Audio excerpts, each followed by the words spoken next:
Gemini by Ahmed Essop.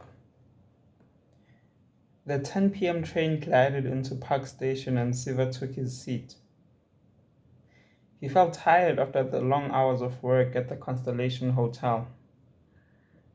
He closed his eyes, but instead of the inertia that usually overcame him until the train reached Lenasia, his imagination crowded with the faces of people he had served, wines, dinners, delicacies at the hotel, faces lit with gaiety of affluent businessmen, brokers, professional men, and doll-like women. His life was on the periphery of their lives, he reflected.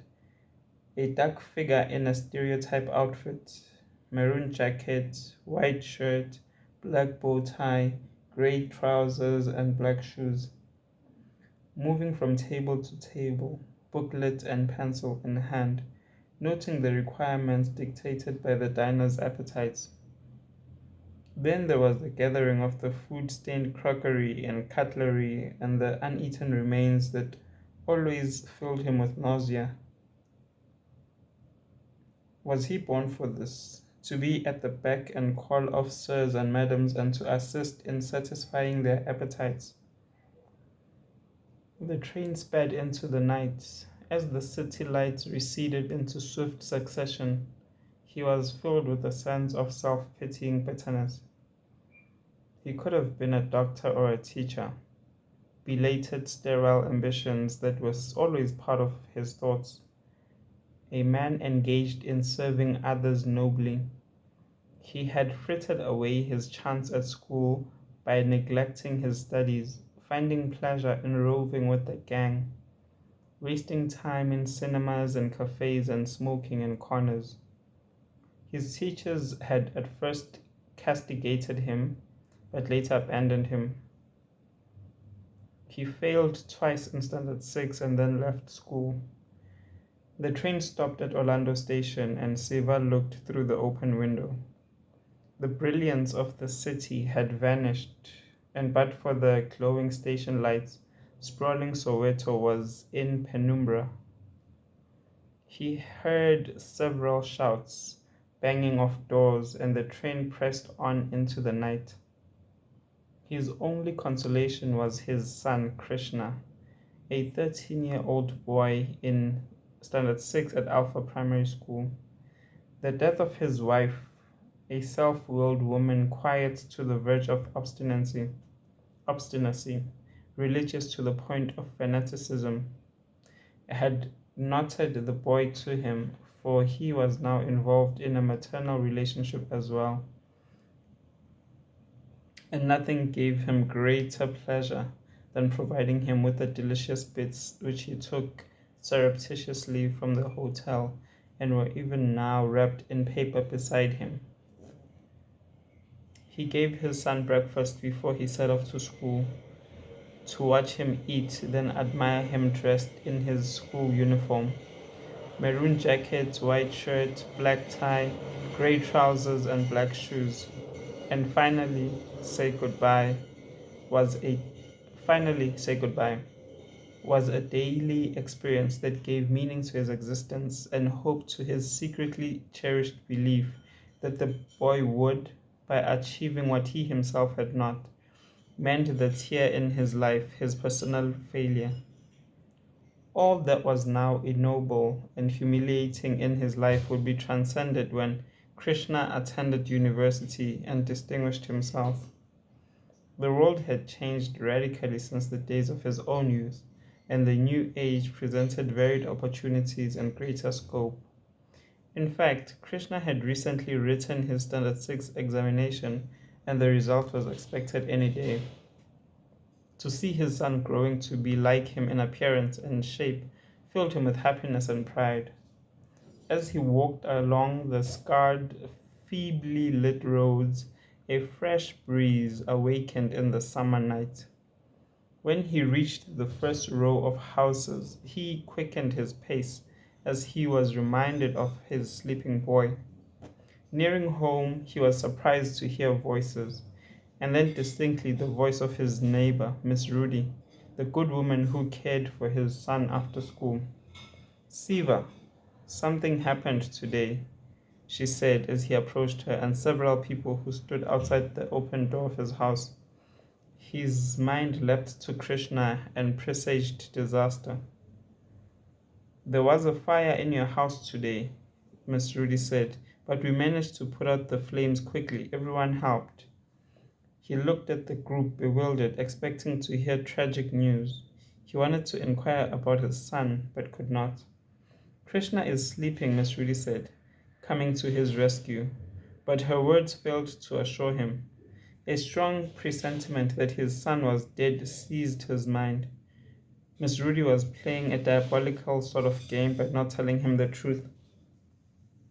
Only a few things slightly burnt. Go in and have a look. Siva entered his house and Miss Rudy and the others followed him. He felt as though tragedy was about to engulf him, that within the house he would see the body of his son, his hope, unrecognizably burnt, wrapped in white linen. Within the light of the paraffin lamp, within, in the light of the paraffin lamp, everything seemed to be in order, though there was a lingering smell of fire, an amalgam of water, smoke, burnt wood, and cloth. Only your blankets and bed and chest of drawers. Siva scarcely listened to Miss Rudy's recital of burnt items. He went towards the bedroom door but hesitated to enter. Miss Rudy took the lamp which was on the table and entered the room. Krishna is sleeping, she whispered, placing the lamp on the chest of drawers. Don't wake him. Siva looked at his son, partly covered with a blanket, saw his sleep-sealed eyes and heard him breathing. Thank you, Miss Rudy, he whispered as pressure within a strangling sensation began to ease. I'll tell you everything tomorrow, Mrs. Rudy said, leaving the room and joining the others. It was late. They would talk to Siva about the fire the next day, but Miss Rudy had already resolved that she would not tell the father that his boy had accidentally started the fire while lighting a cigarette. Siva sat down on the bed beside his son. Feeling weak and tired, he closed his eyes. The rhythmic sound of Krishna's breathing roused him into a state of alert wakefulness. He took the lamp and drawers. One side had caught alight and was black. Everything else seemed untouched by the fire. He placed the lamp on the chest of drawers and then opened the top drawer to examine the contents. He took out some calendars and put them beside the lamp, some pencil, a comb, a bottle of perfume left by a woman at the hotel, a gilt cigarette case also from the hotel, and a few envelopes tied with a string. He untied the string and opened the envelopes. These contained his birth certificate, marriage certificate, identity document, bank savings book, and Standard 6 school report, yellow and brittle. Under pressure of some inner necessity, he had always kept the report as though it were some sort of astrologer's horoscope, having strong links with his destiny. He opened the report carefully, said the name of the school he had attended and the marks he had achieved in various subjects. Then he read his teacher's final comment. Siva has not applied himself to his studies. He must spend another year in the same standard. The comment filled him, as it always filled him when reading it, with sadness. He folded the report carefully and replaced it in the envelope. He gathered all the envelopes, tied them with the string, and placed them in the drawer. There was a knock at the door, and Mrs. Rudy entered. Krishna left it with me to give it to you, she said, handing him an envelope. It's his school report. She went out quietly. He stood beside the lamp and looked at the envelope for a while. A tremor passed through him and his hands quivered. He opened the envelope, took out the report, unfolded it, saw the low marks attained by his son, and read the final comment. Krishna has failed. Another year in Standard 6 may prove more rewarding. Siva looked at the paper as if it had suddenly come into his hands, as though the turbid light from the lamp had been magically transmuted into a white sheet, its brittle whiteness imposing itself on his vision, inflicting its luminous reality. His body shook in trepidation. The paper slipped from his fingers and fluttered to the floor like some wounded bird. His limbs softened as he stepped towards his son's bed and, sagging down, stretched out his hand to touch him.